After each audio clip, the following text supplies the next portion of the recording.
Қай сан жетіспейді? 100, 101, 102, 103, 104, 105, 106 саны жетіспейді. Ары қарай 107, 108, 109, 110 деп жалғастырамыз. Сонымен 106 саны жетіспейді. Ол 105-тен кейінгі және 107-ге дейінгі сан. Жалғастырайық. Қай сан жетіспейді?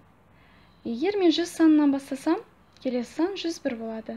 Ары қарай 102, 103, 104 деп санауды жалғастырамыз. Керемет. 105-ке дейінгі бүтін сан қандай сан болады? Ал 5 сан алдында қандай сан болады? Әрине 4. Сонымен 105-ің алдында қай сан болады? Ол 104 болады.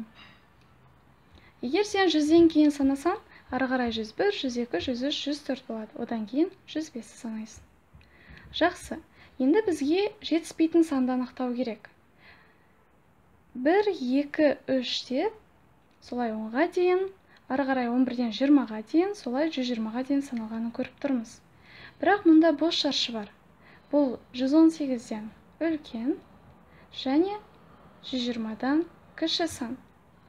Мен санасам 111, 112, 113, 114, 115, 116, 117, 118, 119, сосын 120 деп санар едім. 19 120-ға дейін орналасқан. Солай 119 120-ға дейін болады.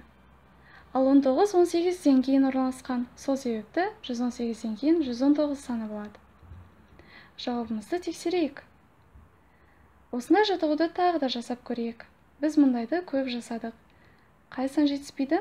7-ден кейін 8 келеді, яғни 107-ден кейін 108 саны келеді. Ал ары қарай 109 және 110 сандары болады.